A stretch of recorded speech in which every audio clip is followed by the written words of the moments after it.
जय जगन्नाथ। मु doctor Pragya Ranjan Singh, medical officer CSC Jhumpura. आज 7:45 इवनिंग संध्या बेले 108 एम्बुलेंस रे गोटे लेडीज को बॉडी टे आसिला। तार एग्जामिनेशन एंड ऑल कला पर हम जानि पे पाइलु कि से पर्सन टा ऑलरेडी आसला बेल को ही डेथ कर जाइछंती। तांकर जो नेक रे गोटे लाइगेशन मार्क अछि किंबा गोटे तार ଉପରେ ଗୋଟେ ମାର୍କ ଅଛି ଯେହେତୁ ଜଣା ପଡୁଛି କି ତାଙ୍କ ଡେଥ୍ ଟା ଏ ନେକ୍ କମ୍ପ୍ରେସନ ହବାରୁ ହେଇଛି। ତ ସେଟା ମୋଷ୍ଟଲି ହ୍ୟାଙ୍ଗିଂ ରେ ହେଇଛି ନା କୋଉ କାରଣ ପାଇଁ ହେଇଛି ସେଟା ତ ପୋଷ୍ଟମର୍ଟମ କଲେ ହିଁ ଆଗକୁ ଜଣା ପଡିବ।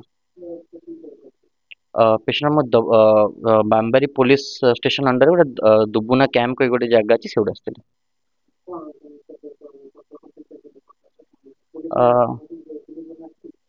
ହଁ ଆମେ ତାଙ୍କୁ ଇନଫର୍ମ କରିଦେଇଛୁ, ପୋଲିସ ବାଲାଙ୍କୁ ଇନଫର୍ମ କରି ସେ ଆସିଲେଣି।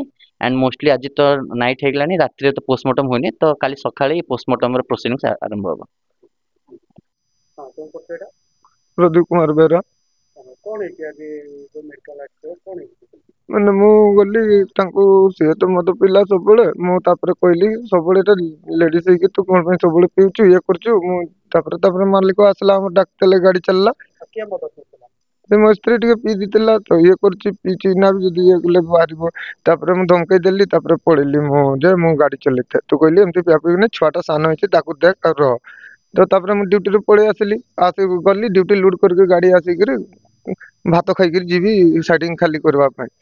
ଆସିଲା ବେଳେ ଇଏ ପିଜୁଳି ଗଛର ଦୁଆରେ ଟାଙ୍ଗି ହେଇକିରି ଅଛି। ଡେଟ୍ କହିଲେ ଏଟାକୁ 5ଟା, ହଁ 5:30 ପାଖାପାଖି ରେଟ୍।